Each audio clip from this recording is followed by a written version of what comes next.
in June 1215, a group of England's most powerful landholding barons cornered their own king in a riverside meadow and made him sign away his ability to rule however he pleased, whenever he pleased. He agreed, in writing and under his own royal seal, to every single word of it. Then he started quietly trying to undo the entire thing within weeks. His name was John, and by the time his own barons finally turned on him for good, almost nobody left anywhere in England was genuinely surprised it had come to this exact point.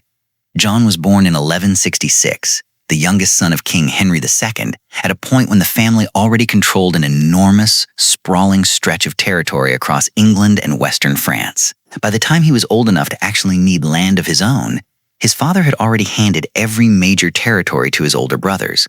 That earned him the nickname Lackland while he was still a young child, a joke told at court that followed him for the rest of his life and, in a strange, almost cruel way, ended up being weirdly prophetic about everything that came next in his career. John became king in 1199 after the death of his famous, widely admired brother, Richard the Lionheart, inheriting a vast continental empire that stretched from the Scottish border down to the Pyrenees, and one he would spend his entire reign slowly losing, piece by piece.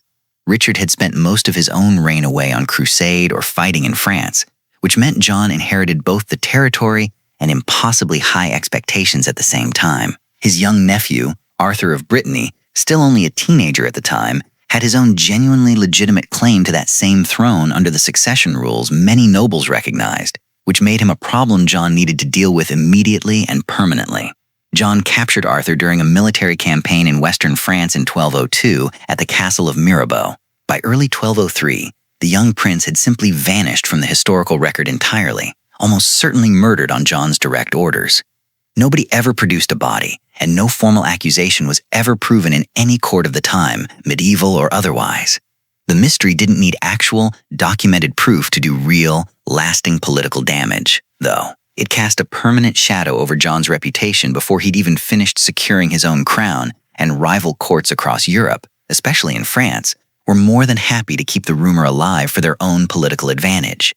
Whether or not every single detail was true stopped mattering fairly quickly. The story was simply too useful to John's many enemies to ever let go of. Then, in 1204, John lost the entire Duchy of Normandy to the French king, Philip Augustus, a rich, strategically vital territory the English crown had held continuously for generations before him, since William the Conqueror himself.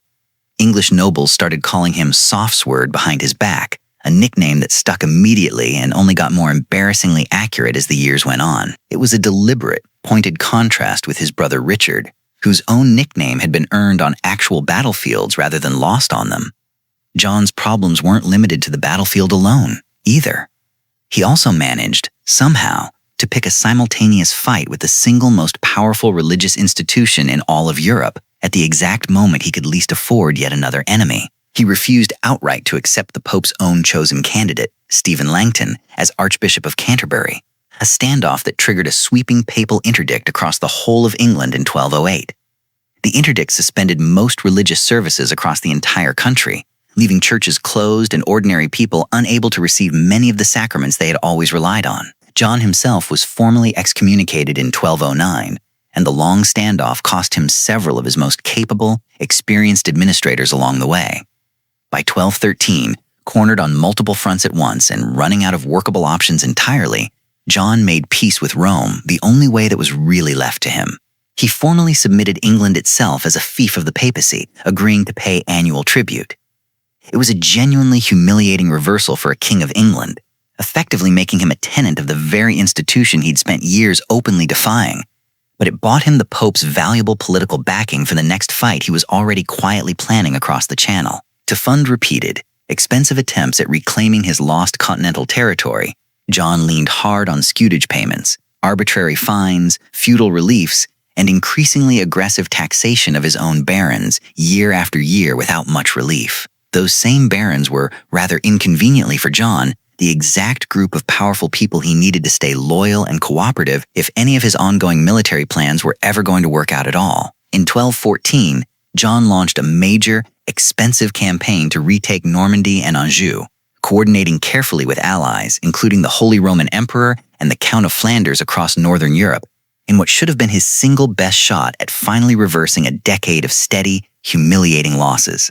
It ended in complete, humiliating catastrophe. At the Battle of Bouvines on July 27, 1214, Philip Augustus crushed John's northern coalition decisively and without much of a real contest at all. The defeat permanently ended any realistic hope of ever recovering the territory John had already lost, and it left him having spent enormous, painfully collected sums of his barons' money for absolutely nothing in return, with nothing at all left to show for a full decade of heavy taxation but public embarrassment and resentment. For men who'd just been taxed heavily, year after year, to fund a war that failed completely and delivered absolutely nothing at all, that was the final straw, and they weren't going to let it go quietly this time.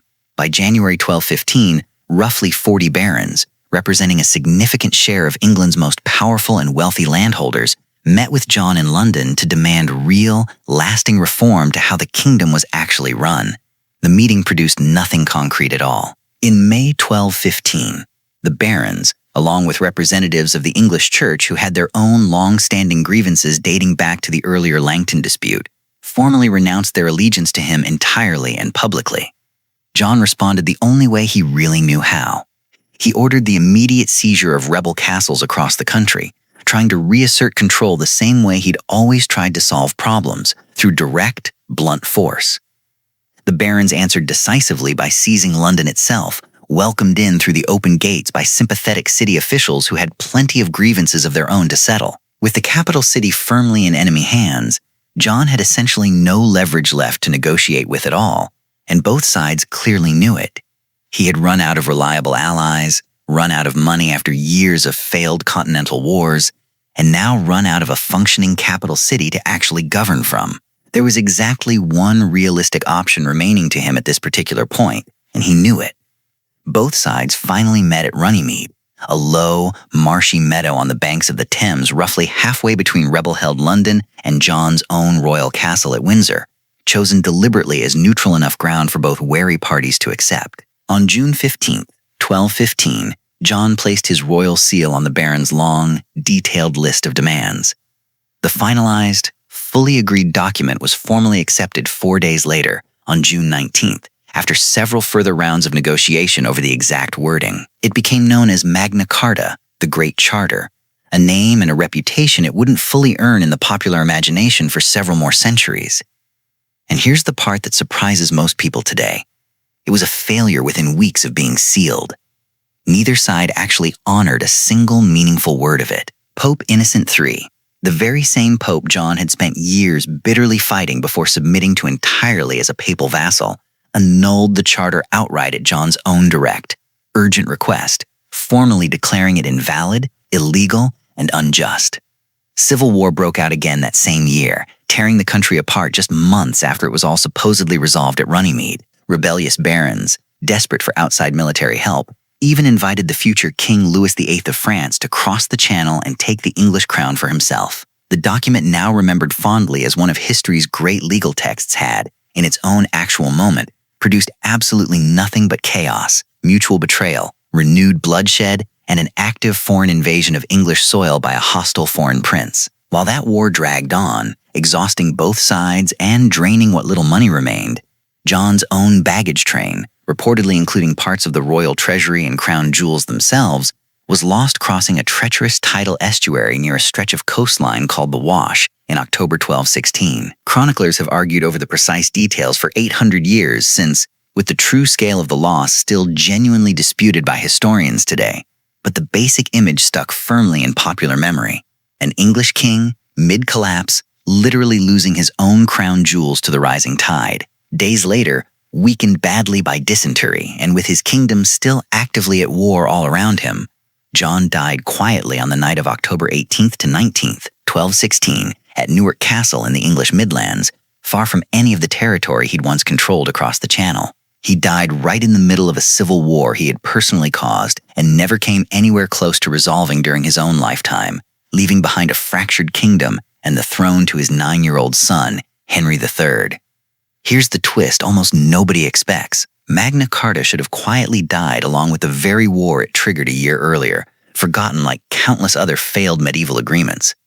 Instead, Henry's Regency Council urgently needed rebellious barons back on their side, fast, to secure a 9-year-old's genuinely shaky claim to the throne. Their eventual solution was to reissue Magna Carta within weeks, in November 1216, then again in 1217, and in a more lasting, permanent form in 1225, once young Henry was finally old enough to grant charters in his own name, meaning the document a king spent his final year actively trying to destroy became one of history's most influential charters, largely because his own death made reviving it politically convenient for the very people who replaced him on the throne.